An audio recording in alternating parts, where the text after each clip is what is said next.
I was sitting at my desk and I looked at my computer and I thought, let's have a look at the games I actually play. So I opened my Steam account. Greedfall, Insurgency Sandstorm, Hell Let Loose, Squad, Deceit. Then I looked on my Origin account.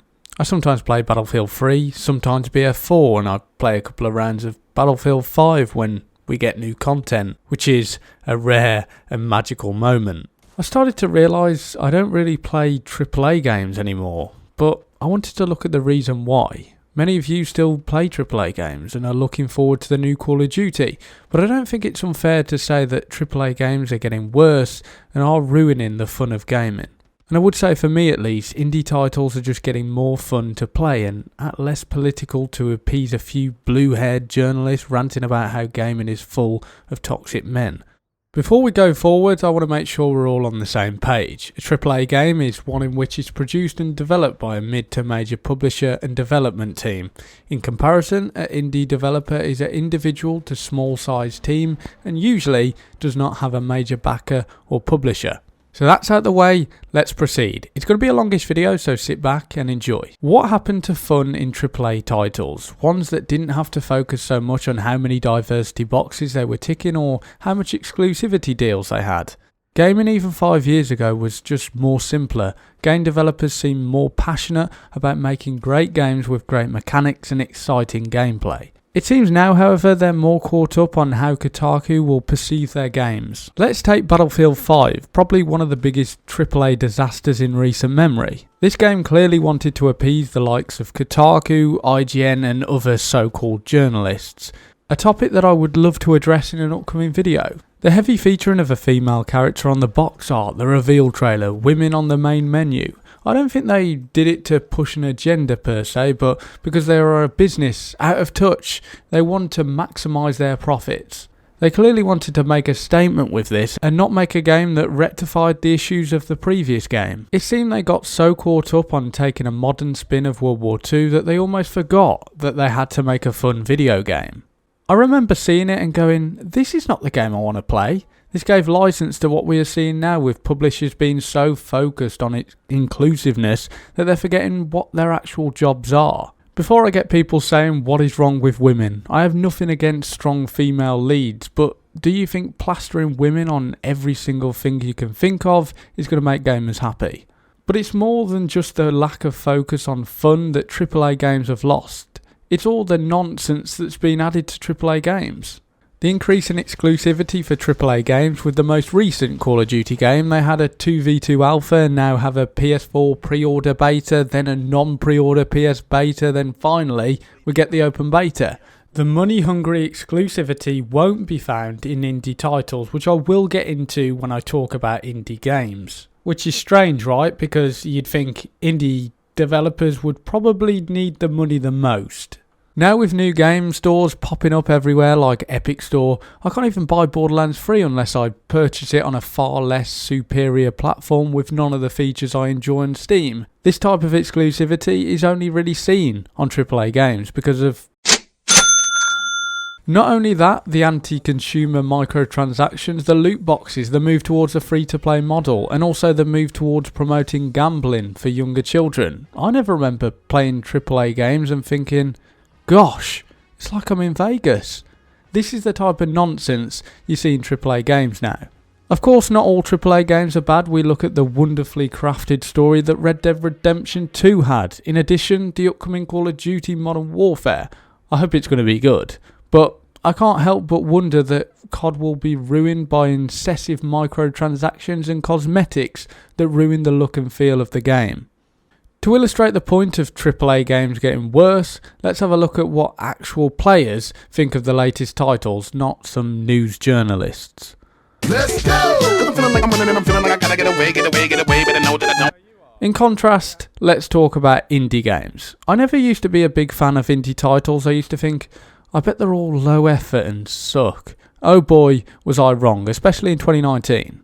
Some of my favourites are indie games. Insurgency Sandstorm, I have over 100 hours in it. I love the movement, the moment-to-moment gameplay, plus the constant stream of content.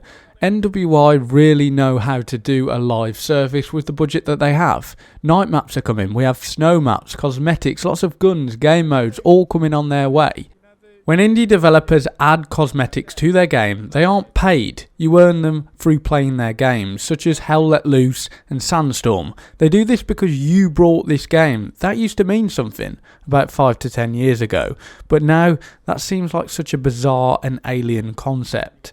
We think that game companies couldn't possibly survive without these egregious microtransactions. Games like Greedfall are also pushing the boundaries of what indie games can be, giving you almost AAA quality from a small studio. This sort of competition is really needed. Another game that I really enjoyed, which was on both PC and console, was A Plague Tale: Innocence. This again shows what can be achieved by an indie team. This was well received by pretty much everyone in the gaming community. I really enjoyed the world and the highly engaging story, plus the dialogue was delivered fantastically. I think indie developers are closing the gap on AAA games, and this is going to be great for competition.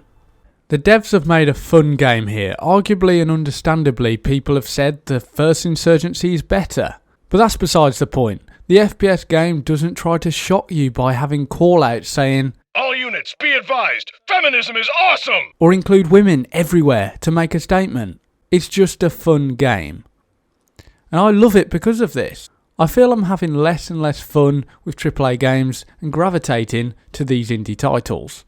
The communities are small but so warm and kind to all new players. No one cares that you're new to the game. They want you there to help build the community up. Whereas I play your popular FPS AAA games, does anyone talk? Rarely. And usually it's to say, "You just suck at the game. Why are you even playing, bro?" Indie developers need your support. This isn't a charity pitch like please pledge £3 a month, but this is more you need to support these developers because they are putting enjoyment back into gaming. Personally, for me, I'm getting less interested in gaming for the shady practices that are being glamorized in our favourite franchises.